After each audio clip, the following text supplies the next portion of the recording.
આપણે સાકરટેટીનો milk shake. તો આપણે બનાવવાની શરૂઆત કરશું. તો આ 2 સાકરટેટી લીધી છે અને પહેલાં ઉપરથી કાપી અને અંદરથી બીયા કાઢી લઈશું. આપણે સાઈડમાં આમાં કાઢશું. આ રીતની કાપશું ગોળ.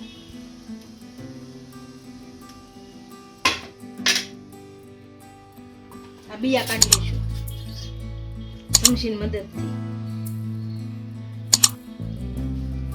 બધા બેયના કાઢી લઈશું.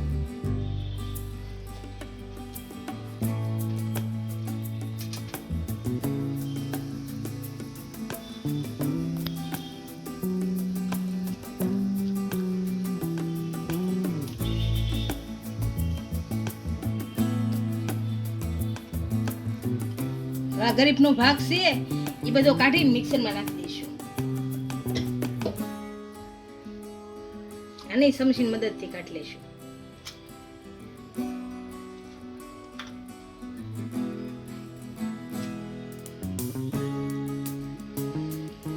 બંનેને આ રીતે ગરીબ કાઢી અને મિક્સરમાં નાખી દઈશું.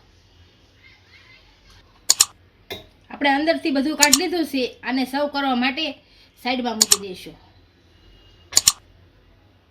આ બેઝી આ રીતે સુધારશું. આ બંનેને આપણે કાઢી લીધા છે મિક્સરમાં. આમાં કાજુ નાખીશું, બદામ નાખીશું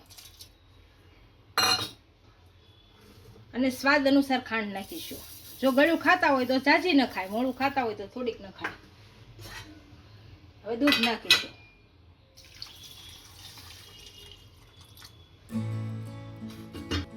હવે આપણે આને બંધ કરી અને મિક્સરમાં ફેરવી લેશું.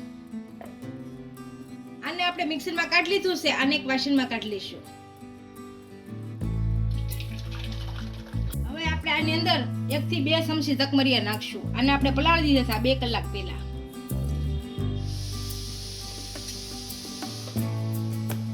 આને હલાવી નાખીશું. આપણે સાકરટેટીનું મિલ્ક શેક તૈયાર થઈ ગયો છે. એને આપણે સર્વ કરી લઈશું.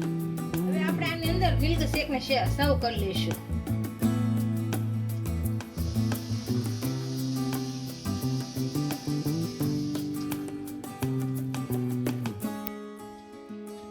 આમાં થોડાક તકમરિયા નાખશું.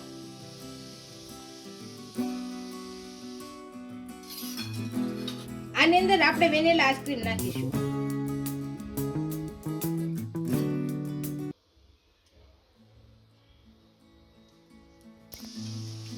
ઉપરથી બદામ નાખીશું, પિસ્તા નાખીશું.